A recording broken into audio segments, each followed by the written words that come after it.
Hey everyone, welcome back from the commercial break. This is First Lady Allen. Once again, this is my good friend, First Lady Lowe, and we had them over for dinner today, her and her husband, and we just had a wonderful time just sitting and talking.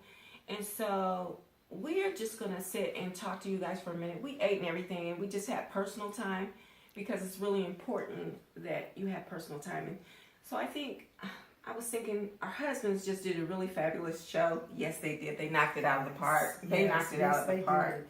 So I thought that maybe me and First Lady Lowe, we would sit and share with you guys some of the things that we hold dear and a little bit of our experiences as being First Ladies of an Apostle. I know that I think you're my first lady friend that has a husband as well as I that's an apostle. So I really have a kindred spirit with you, and I really, because it's such a different position, you know, a lot of people don't understand what we go through. They just don't.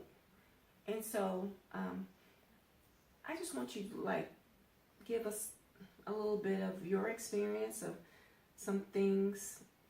She's not going to go deep, guys, so if you think you're going to get a lot of tea, you're not. Some things we're not going to share. Some of things maybe challenges, some of the challenges that you may have had as a First Lady of an Apostle. I know that in this particular office, the challenges are much greater, not to put down a pastor's wife or an evangelist's wife or a minister's wife, but the challenges and the attacks are much greater. How do you handle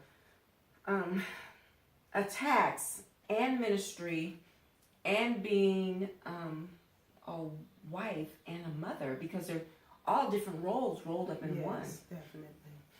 Well, I handle that first of all by the Spirit of the Lord and the relationship that I have with Christ, and through prayer and fasting also, and talking with my husband. And also, a lot of times, the different obstacles and circumstances come through the test because of the calling that's on your husband's life, the calling that's on your life as an individual, as a woman of God, and as a wife of the apostle. And I've had many women come to me and tell me that there's nothing to your position.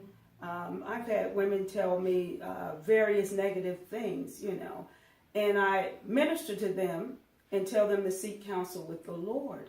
And earlier we were speaking about the disrespect the wives receive from the congregation.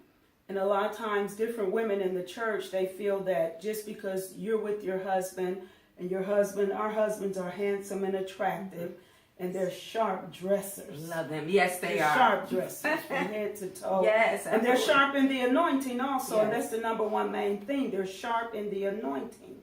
And a lot of times there's women out there, they feel that we as wives, we're insignificant to our husbands. Right. But we're that handmaiden behind the scenes, prepping him and praying him through everything that's set before him.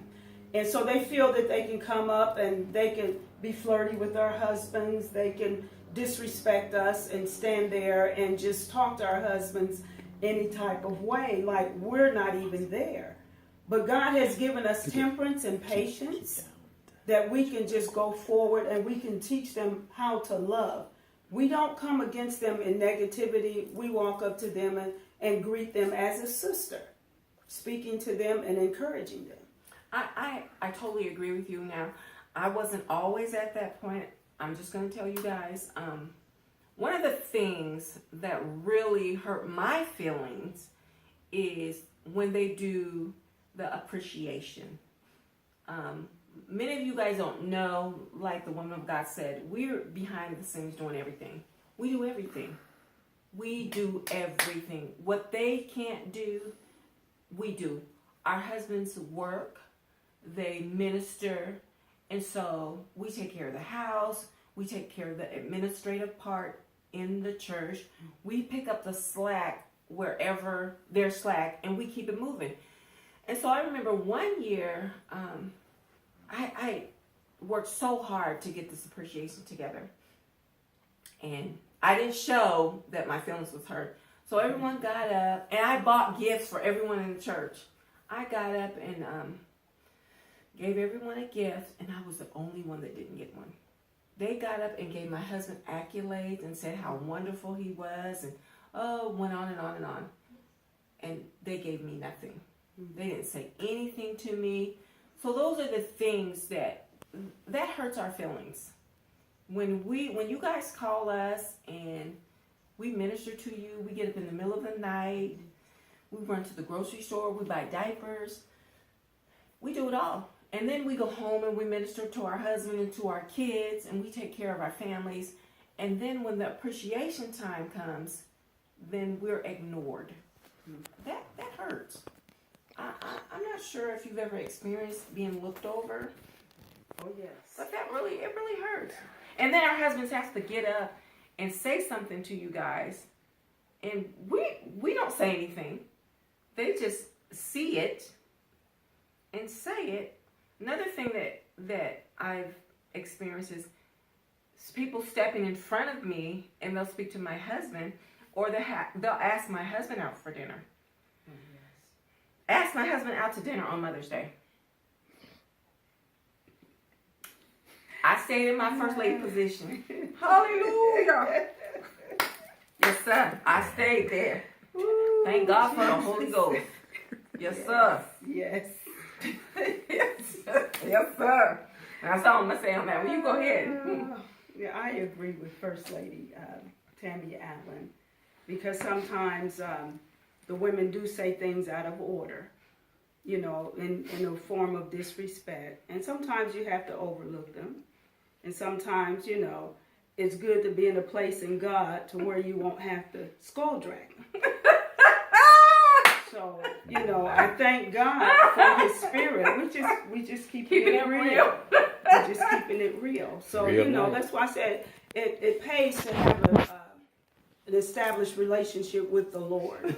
And temperance and meekness, humility, and integrity.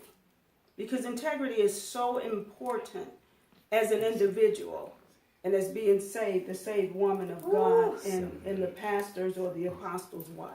You know what the other thing is most times they don't even have the anointing to deal with these men, because my husband is not easy to live with. I'm used to him. It's okay because I have the anointing to live with him. But when we first got married, he had me crying all the time. Now I don't even cry anymore. I'm just like, whatever. Pray for me. I tell him, pray for me. Just pray for me. So you women think that you see us sitting with our nice clothes on and with our hats, and we're driving nice cars and we're living in nice homes. You don't know the story behind the glory. All right. You don't know what it took for us to get where we're going. And I want to encourage other apostles' wives. Maybe you're in a situation right now where it doesn't look too good and looks like things are going crazy. You're in the pruning process, and what is happening is God is promoting you. And so we praise and we thank God for the opportunity to share with you. And I look forward to talking to you next week. This is the real life of the real First Ladies. God bless you. Bye-bye.